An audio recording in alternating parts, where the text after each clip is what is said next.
আসসালামু আলাইকুম, কথা শোনা যাচ্ছে আমার? জি স্যার। ভালো আছেন সবাই? হ্যালো? জি স্যার। ওকে। তো আমরা লাস্ট ক্লাসে কি করেছিলাম যে অ্যাডভান্স মাইক্রোপ্রসেসরে আমরা মাল্টিপল প্রোগ্রামস একসাথে রান করতে পারি। ঠিক আছে? তো এই multiple program requires some portion of the memory which is called segments. ওকে? মানে আমরা এই যে ফিজিক্যাল মেমোরিটা, ওই ফিজিক্যাল মেমোরিকে আমরা ডিফারেন্ট সেগমেন্টে ভাগ করি এবং মাল্টিপল প্রোগ্রামগুলো আসলে ডিফারেন্ট সেগমেন্টের দরকার আসলে। ওই সেগমেন্টের কাজ আছে এই মাল্টিপল প্রোগ্রামে। ওকে? আচ্ছা। সো এই সেগমেন্ট গুলা যে আমরা ক্রিয়েট করি, এগুলো আমরা আসলে কিভাবে করি? ডিফারেন্ট সাইজেস এর আমরা বানাইতে পারি অ্যাডভান্স মাইক্রোপ্রসেসরে। ঠিক আছে?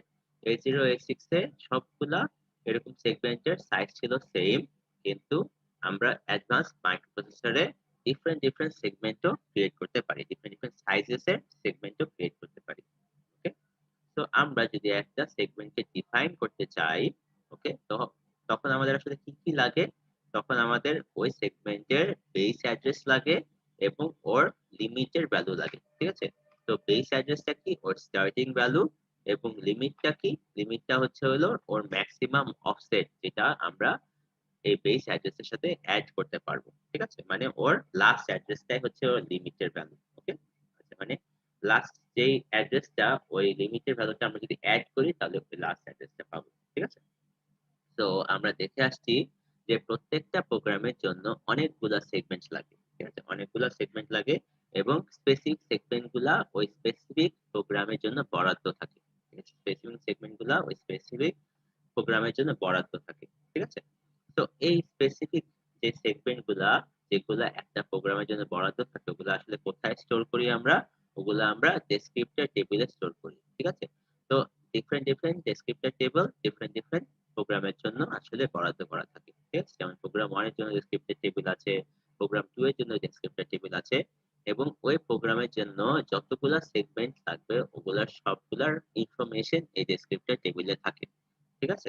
এই সবগুলো ইনফরমেশন ডেসক্রিপ্টর টেবিলে থাকে। আচ্ছা। তো আমরা দেখে আসছি, ধরেন একটা প্রোগ্রামে অনেকগুলা সেগমেন্ট লাগতে পারে। তো ধরেন প্রোগ্রাম 1 এর জন্য আমাদের টোটাল লাগতেছে 7টা সেগমেন্ট। ঠিক আছে? 7টা সেগমেন্ট। তো আমরা দেখতে পারতেছি যদি 7টা সেগমেন্ট থাকে তাহলে ওই ডেসক্রিপ্টর টেবিলের স্পেস থাকবে হলো 7টা সেল বা 7টা ঘর। ঠিক আছে? তো এই 7টা ঘরের একটা ঘর দেখতে আসলে কিরকম, ওইটা আমরা এখন দেখবো। ঠিক আছে? মানে আমরা যদি সেগমেন্টের ইনফরমেশনটা রাখি, ওটা আমরা আসলে কিভাবে রাখি একটা ঘরের মধ্যে, ওটা আমরা দেখবো। ঠিক আছে? তো ধরেন এই সেগমেন্ট 1 এর জন্য A একটা সেল। ঠিক আছে? A একটা সেল। তো এই সেলটা আসলে রিয়েল লাইফে দেখতে কিরকম, এটা আমরা দেখব। ঠিক আছে? এই যে রিয়েল লাইফে এটা হচ্ছে একটা 64 বিটের একটা এরকম রেজিস্টারের মতো আমরা ভাবতে পারি। ঠিক আছে? 64 বিটের একটা রেজিস্টারের মতো ভাবতে পারি। তো এখানে যে আমরা প্রথমে বলেছিলাম যে আমরা একটা বেস অ্যাড্রেস স্টোর করে রাখি, এই বেস অ্যাড্রেসটা কিভাবে স্টোর করা থাকে? 16 to 39 B0 থেকে B23 পর্যন্ত। মানে বেস রেজিস্টারের টোটাল বিটস হচ্ছে হইলো 30। ঠিক আছে? 32 32 বিটস। ওকে? 32 বিটস হচ্ছে বেস রেজিস্টারের টোটাল বিটস। ওকে? তো 0 থেকে 23 নাম্বার বিট পর্যন্ত আমরা 16 to 39 পজিশনে রাখি ওই রেজিস্টারে, এবং 24 to 31 বিটটা আমরা 56 বিট নাম্বার থেকে 63 বিট পর্যন্ত রাখি। ওকে? তো এই বেস অ্যাড্রেসটা ইউজ করে আমরা ওই সেগমেন্টের স্টার্টিং অ্যাড্রেসটা পেয়ে যাই। ওকে? আচ্ছা। তারপর আমাদের লিমিটের ভ্যালুটাও স্টোর করতে হয়। ওকে? লিমিটের ভ্যালুটাও স্টোর করতে হয়। ওইটা আমরা কিভাবে স্টোর করি? ওই যেই সেল বা ওই যেই ঘরটা, ওই ঘরের প্রথম 0 থেকে 50 পজিশনের মধ্যে আমরা লিমিটের ভ্যালুটা স্টোর করি, এবং লিমিটের বিট গুলা সবসময় 16 বিটের বিটই হয়। ঠিক আছে? ওকে। তো এভাবে আমরা বেস অ্যাড্রেস এবং লিমিটের ভ্যালু স্টোর করে রাখি। অলরাইট? এবং আরো কিছু ইনফরমেশন লাগে যেগুলো আমরা বলেছি অত ইম্পর্টেন্ট না, বাট আমরা তাও একটু দেখে নিই। ওকে? তো কি ইনফরমেশন থাকে? একটা হচ্ছে এক্সেস রাইটস। এক্সেস রাইটস গুলোর মধ্যে আমরা কি রাখি? 40 থেকে 47 নাম্বার বিট পর্যন্ত আমরা সবগুলো এক্সেস রাইটস এর ভ্যালু গুলো রাখি। এক্সেস রাইটস এর ভ্যালু গুলো রাখি। তো এই এক্সেস রাইটস এর ভ্যালু গুলোর মধ্যে এই প্রথম যে এ বিটটা দেখতেছি, এটা হচ্ছে হইলো এভেলেবল বিট, বা যেটাকে বলি আমরা যে এটা এভেলেবল নাকি এভেলেবল না। ঠিক আছে? বা আরেকটা জিনিস বলতে পারি, ওটা হলো এক্সেস বিটও বলতে পারি। ওকে? Access bit. তো এক্সেস বিট হলো যে আমরা এভেলেবল হওয়ার পরে ওইটা আমরা এক্সেস করছি। ওকে? তো এক্সেস করলে ওই এক্সেস বিটটাকে আমরা 1 বলি। আর এক্সেস না হলে আমরা এক্সেস বিটটাকে 0 বলি। ওকে? আচ্ছা। তারপর আছে একটা হলো টাইপ বিট। ওকে? টাইপ বিট হচ্ছে হলো যে আমরা এটাকে রিড করতে চাচ্ছি নাকি রাইট করতে চাচ্ছি। তো যদি রিড এর কোনো এরকম সেল থাকে তখন এখানে আর লেখা থাকে। আর যদি রাইট এর থাকে তখন ডব্লিউ লেখা থাকে। ওকে? তারপর আছে হলো ডিপিএল। ঠিক আছে? ডিপিএল, ডিপিএল হচ্ছে হলো ডেসক্রিপ্টর প্রিভিলেজ টেবল। ঠিক আছে? মানে এই যে এই সেগমেন্টের ভ্যালুটা যে আমরা রাখছি বা এই ডেসক্রিপ্টর টেবলের যে ভ্যালুটা রাখছি, তো এটার আসলে কি? এটার প্রিভিলেজ লেভেলটা কত? এখানে যদি 0 থাকে দ্যাট মিনস এটা প্রিভিলেজ লেভেল 0, যদি 1 থাকে privilege level 1 and so on. ঠিক আছে? তারপর আরেকটা হলো পি। ঠিক আছে? পি হলো যে প্রেজেন্ট পি। ঠিক আছে? আমরা যে সেগমেন্টটা খুঁজছি মানে এখানে যে সেগমেন্টের ইনফরমেশনটা আ একটু ওয়েট করেন।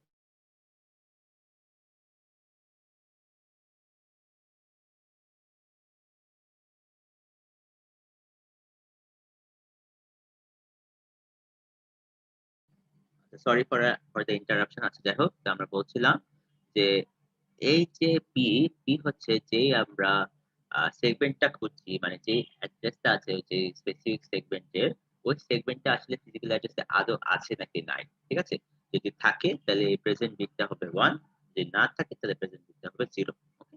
তারপর এখানে আরো কয়েকটা এক্সট্রা বিট আছে যেটা খুবই মানে অত ইম্পোর্টেন্ট না। তাও আমি বলে দেই জি আর ডি এগুলা দিয়ে আমরা আসলে যে 8086 আমি বলেছিলাম যে এই অ্যাডভান্স মাইক্রোপ্রসেসরকে আমরা 8086 এও মানে X6 এর মতো আমরা ইউজ করতে পারি। তো এই জি আর ডি দিয়ে আমরা আসলে ওটাকে 8086 এ কনভার্ট করতে পারি। মানে কম্প্যাটিবল করতে পারি। আর এক্সইউ সবসময় আসলে খালি থাকে।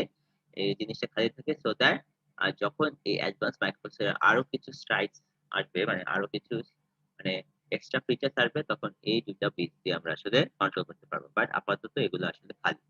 ওকে? আচ্ছা সো এটা হচ্ছে হলো জাস্ট ওই যে ডেসক্রিপ্টর টেবিলের একটা পোরশনে জাস্ট একটা ওভারঅল ভিউ। ওকে? ওভারঅল ভিউ বা ফরম্যাট যেটা বলি। ওকে? আচ্ছা। এখন ডেসক্রিপ্টর টেবিল নিয়ে আরো কিছু জিনিস আমরা দেখি যে ডেসক্রিপ্টর টেবিল আসলে ৩ টাইপের আছে। ওকে? ডেসক্রিপ্টর টেবিল আসলে ৩ টাইপের আছে। একটা হচ্ছে হলো গ্লোবাল ডেসক্রিপ্টর টেবিল, আরেকটা হচ্ছে লোকাল ডেসক্রিপ্টর টেবিল, আরেকটা হচ্ছে হলো ইন্টারাপ্ট, লাস্টেরটা হচ্ছে হলো ইন্টারাপ্ট ডেসক্রিপ্টর টেবিল। ওকে? তো এই ইন্টারাপ্ট ডেসক্রিপ্টর টেবিলটা আসলে কি? ইন্টারাপ্ট ডেসক্রিপ্টর টেবিলে ওইসব সেগমেন্টের ইনফরমেশন রাখি যেই সেগমেন্টের ভিতরে ইন্টারাপ্ট সার্ভিস রুটিন এর ইনফরমেশন আছে। ওকে? আমরা ইন্টারাপ্ট ডেসক্রিপ্টর টেবিলে ওইসব সেগমেন্টের ইনফরমেশন রাখি যে সেগমেন্টে আসলে ইন্টারাপ্ট সার্ভিস রুটিন এর ইনফরমেশন গুলা আছে। ওকে? So you can think of it as interrupt vector table that we used in 8086. Okay? You can think of those interrupt vector tables. Okay? তো interrupt vector table আমরা কি রাখতাম? interrupt service routine এর যে starting address টা ওইটা আমরা store করে রাখতাম। এই interrupt descriptor টেবিলটা আসলে কি করে? ওই সেগমেন্টের স্টার্টিং অ্যাড্রেস টা রাখে যে সেগমেন্টের ভিতরে আসলে interrupt service routine গুলা আছে। ওকে? তো এটা হচ্ছে interrupt descriptor table। আমরা যদি দেখি interrupt descriptor table holds segment descriptors that hold uh, that hold একটু ইংলিশে মনে ভুল আছে। define interrupt or exception handling routines ঠিক আছে? এখানে একটু ইংলিশে ভুল আছে। তো এই ট্যাগটা কাটতে হবে আসলে। মানে জাস্ট ওই ইনফরমেশনটা রাখে। ওকে? মানে এটা হলো it replaces the interrupt vector table of its recipe যেটা আমরা বলেছি। ওকে? Exactly one IDT can be there in the protected mode ঠিক আছে? একটাই শুধু interrupt descriptor table থাকতে পারবে in protected mode এ। ওকে? তারপর let's see global descriptor table. Okay? তো গ্লোবাল ডেসক্রিপ্টর টেবিলে আমরা কি রাখি? আমরা সব কোড বা সব স্ট্যাক মানে জেনারেল পারপজ যতগুলা কোড বা স্ট্যাকের ইনফরমেশন যেই সেগমেন্টে আসলে স্টোর করা ওই সেগমেন্টের ভ্যালুগুলো আমরা রাখি। ওকে? তো এখানে লেখা the main general purpose table of descriptors can be used by all programs for referencing segments of memory মানে যে সেগমেন্টে আমরা সব কোড বা স্ট্যাকের ইনফরমেশন গুলা রাখি ওই সেগমেন্টের ইনফরমেশন গুলাই এই জেনারেল গ্লোবাল ডেসক্রিপ্টর টেবিলে আসলে স্টোর করা থাকে। আচ্ছা তো মাঝে মাঝে কি হয় গ্লোবাল ডেসক্রিপ্টর টেবিলের সাইজ শেষ হয়ে যায় মানে আমরা তো প্রত্যেকটা ভিউতে শুধু একটাই গ্লোবাল ডেসক্রিপ্টর টেবিল আমরা বানাতে পারি তো এটার সাইজ শেষ হয়ে যায় তখন একটা স্পেসিফিক প্রোগ্রাম ওর নিজস্ব কাজের জন্য আরেকটা ডেসক্রিপ্টর টেবিল বানাতে পারে ওটাকে বলে হলো লোকাল ডেসক্রিপ্টর টেবিল ঠিক আছে লোকাল ডেসক্রিপ্টর টেবিল। এই লোকাল ডেসক্রিপ্টর টেবিলে আসলে যখন গ্লোবাল ডেসক্রিপ্টর টেবিলে আর জায়গা থাকে না, তখন ওই স্পেসিফিক লোকাল ডেসক্রিপ্টর টেবিলে সব ইনফরমেশন গুলো স্টোর করা থাকে। ঠিক আছে? আচ্ছা। তো এই লোকাল ডেসক্রিপ্টর টেবিল আমরা স্পেসিফিক প্রোগ্রামের জন্য বানাইতে পারি, বা একটা লোকাল ডেসক্রিপ্টর টেবিল অনেকগুলা প্রোগ্রাম শেয়ার করতে পারে। ঠিক আছে? তো ধরেন লোকাল ডেসক্রিপ্টর টেবিলে এমন একটা ফাংশনের ইনফরমেশন দেওয়া আছে, যে ফাংশনটা নরমাল অ্যাডিশন বা সাবট্রাকশন করতে পারে। অলরাইট? তো এই ফাংশনটার দরকার অনেক প্রোগ্রামের। ঠিক আছে? তো এই একই প্রোগ্রাম অনেকগুলা প্রোগ্রাম একই কোডকে অ্যাক্সেস করতে পারে এই লোকাল ডেসক্রিপ্টর টেবিলের সাহায্যে। বা আমরা একটা লোকাল ডেসক্রিপ্টর টেবিল বানাতে পারি for a specific program also. Okay? মানে জাস্ট একটাই প্রোগ্রাম ওই লোকাল ডেসক্রিপ্টর টেবিলে অ্যাক্সেস করতে পারবে। তো it doesn't follow any rules. আমরা যেটা ইচ্ছা সেটাই করতে পারবো লোকাল ডেসক্রিপ্টর টেবিল দিয়ে। ওকে? So we have talked about all the descriptor tables. Now we are going to move to paging. Okay, so paging is the main reason for which we can do multitasking. Okay, paging is the main reason for which we can do multitasking. Okay, তো আমরা যে memory management unit নিয়ে পড়তেছি, ঠিক আছে, এই memory management ইউনিটটা আসলে পেজিং করতে পারে। ঠিক আছে, এই পেজিংটা ও অফও করতে পারে, আবার অনও করতে পারে। ঠিক আছে, অফ করলে আমাদের অনেকগুলা কাজ কমে যায়। ঠিক আছে, আর যদি অন করে তাহলে আরো কয়েকটা স্পেসিফিক কাজেস করতে হয়। ঠিক আছে, বা স্পেসিফিক ওয়ার্কস করতে হয়। তো একটা হচ্ছে অ্যাড্রেস ট্রান্সলেশন। ঠিক আছে, যদি আমরা পেজিং না করতাম তখন এই মাইক্রোপ্রসেসর কি করতো, আমরা আসলে ভার্চুয়াল অ্যাড্রেসে কি রাখি, আমরা রাখি হইলো বেস অ্যাড্রেস এবং অফসেট অ্যাড্রেস। ঠিক আছে, তো ভার্চুয়াল অ্যাড্রেসটাকে আমরা কিভাবে ফিজিক্যাল অ্যাড্রেসে কনভার্ট করি, যখন ভার্চুয়াল অ্যাড্রেসের সাথে আমরা একটা জিরো অ্যাপেন্ড করি, এবং বা আমরা বেস অ্যাড্রেসের সাথে একটা জিরো অ্যাপেন্ড করি, তারপর অফসেট অ্যাড্রেসটা অ্যাড করে দিই। জাস্ট এটা করার পরে ট্রান্সলেশনটা হয়ে যায় এবং we get the physical address, right? But when we do physical paging, when you do paging, আমরা বলেছিলাম পেজিংটা কি, যে আমরা ফিজিক্যাল অ্যাড্রেসটাকে ডিফারেন্ট ফিজিক্যাল স্পেস যদি বলি, আমরা ফিজিক্যাল স্পেসকে আমরা ডিফারেন্ট ভাগে ভাগ করতে পারি। ওই ভাগগুলোকে বলা হলো সেগমেন্ট। আমরা ওই সেগমেন্টকে যদি ফার্দার ভাগ করি, ওই যে ছোট ছোট ভাগ আছে সেগমেন্টের ভিতরে, ওগুলাকে বলা হলো পেজেস। ওকে, তো আমরা যদি এরকম পেজিং করি তখন কি হয়, জাস্ট ভার্চুয়াল অ্যাড্রেস থেকে আমরা নরমাল যে এরকম সেগমেন্টেশন করে যে আমরা ভাগ টুয়েলভ ফিজিক্যাল অ্যাড্রেসে কনভার্ট করে ফেলতে পারি, একটু করলে আসলে হবে না। একটু করলে আসলে হবে না, আরো কিছু এক্সট্রা জিনিস করতে হবে। এক্সট্রা জিনিসগুলো কি কি করতে হয়, এক্সট্রা জিনিসগুলো হলো প্রথমে আমাদের এরকম নরমাল সেগমেন্টেশন মধ্যে ট্রান্সলেশন করতে হয়, তারপর আরেকটা এক্সট্রা স্টেপ করতে হয়, যেটা আমরা আসলে নেক্সট ক্লাসে পড়বো। ওকে, আচ্ছা। তো এই এক্সট্রা স্টেপের জন্য আমাদের একটা ম্যাথ করা লাগবে, ওই ম্যাথটাও আমরা নেক্সট ক্লাসে করব। ঠিক আছে, তো এই পেজিং এর কারণে আমরা এক্সট্রা ট্রান্সলেশনও করতে পারি। তারপর এই পেজিং এর কারণে আমরা পেজ লেভেল প্রোটেকশনও পাই। ঠিক আছে, পেজ লেভেল প্রোটেকশন পাই। যদি এই পেজিং না করা থাকতো, তাহলে আমরা যে সেগমেন্ট গুলো মানে যে ফিজিক্যাল স্পেস এর মধ্যে আমরা ডিফারেন্ট সেগমেন্টে ভাগ করেছি, এই পুরোটা সেগমেন্টের একটাই এরকম প্রিভিলেজ লেভেল থাকতো।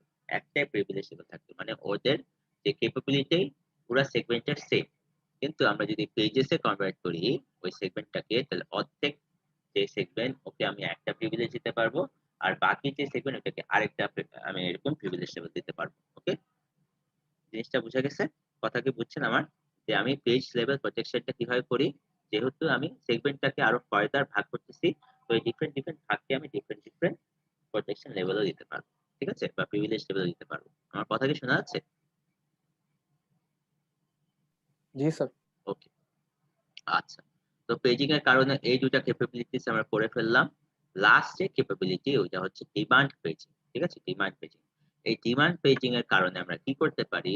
আমরা অনেকগুলা প্রোগ্রাম একসাথে রান করতে পারি। এই ডিমান্ড পেজিংটা কি? অ্যাজ দ্য নেম সাজেস্ট, যে আমরা specific page on demand specific প্রোগ্রামকে পাঠাতে পারবো। ঠিক আছে? Specific page on demand specific প্রোগ্রামকে পাঠাতে পারবো। ঠিক আছে? ধরেন যদি পেজিং না করতাম, তাহলে যদি আমি একটা প্রোগ্রাম রান করি, তখন পুরো সেগমেন্টটাই ওর জন্য বরাদ্দ হয়ে যাবে।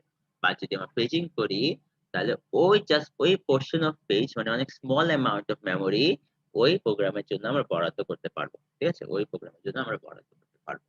তো এই পেজিং এর জন্য আমরা এমএইউ তে এই তিনটা ক্যাপাবিলিটিস পাই। একটা হচ্ছে অ্যাড্রেস ট্রান্সলেশন, আরেকটা হচ্ছে পেজ লেভেল প্রোটেকশন এবং লাস্ট একটা হচ্ছে ডিমান্ড পেজিং। ওকে, আচ্ছা। আমরা অলরেডি বলে আসছি যে পেজিংটা আসলে অপশনাল। ঠিক আছে? পেজিংটা আসলে অপশনাল। যদি পেজিংটা ডিসেবল থাকে, তো জাস্ট আমরা কি ভার্চুয়াল অ্যাড্রেস টু লিনিয়ার এ আমরা কনভার্ট করি, মানে ওই ট্রান্সলেশনটা শুধু একটা হয়, ওইটাই হলো final address of the rack. কিন্তু পেজিং এনেবল থাকলে জাস্ট ওই একটা লেভেল অফ ট্রান্সলেশন হয় না, দুইটা লেভেল অফ ট্রান্সলেশন হয়। এটা আমরা অলরেডি দেখে আসছি। ওকে, ওইটা আমরা অলরেডি দেখে আসছি। তারপর আর কি দেখার কথা আমাদের? পেজিং এর কারণে যা যা করা হয়। আচ্ছা, একটু আমরা দেখলাম। তারপর হবে আমরা যদি স্লাইড 32 তে যাই, ডিমান্ড পেজিং এর একটা ডায়াগ্রাম আছে। এটা হচ্ছে ডিমান্ড পেজিং এর ডায়াগ্রাম।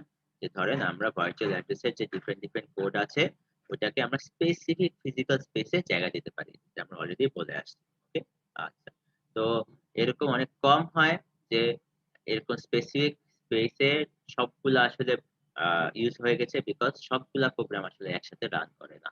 ওকে, এরকম মাঝে মাঝে এরকম সবসময় আর কি স্পেসেস কিছু খালি থাকে। ওকে, তো আমরা এটা করে এই যে এরকম ডিমান্ড পেজিং করে আসলে লাভ কি?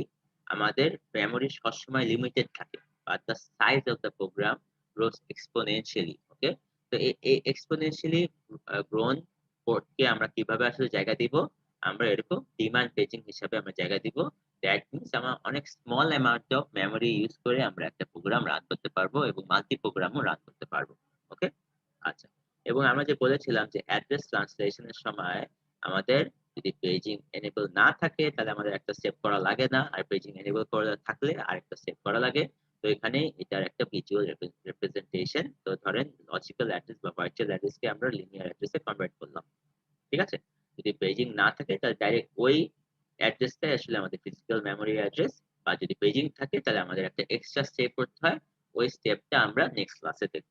ওকে, নেক্সট ক্লাসে দেখব। আচ্ছা। তো বেসিক্যালি এটাই আমাদের আজকের ক্লাসে করানোর কথা। Pretty simple, pretty easy. কারো কি কোনো সমস্যা আছে? এতটুকু যা বুঝিয়েছি আমি বুঝছেন? অ্যাডভান্স মাইক্রোপ্রসেসরটা বেসিক্যালি একটু থিওরিটিক্যাল আসলে। ঠিক আছে? তো এখানে অত লাইক ট্রিকি কোয়েশ্চেন আসবে না। জাস্ট আপনারা পড়ে যান। অলরাইট? যা ট্রিকি কোয়েশ্চেন আসবে 8085 এবং 8086 এর থেকে। ওকে? আমার কথা কি শোনা যাচ্ছে? জি স্যার। ওকে, আচ্ছা। তো কারো কি আসলে মিড এর মার্কস নিয়ে এখনো সমস্যা আছে?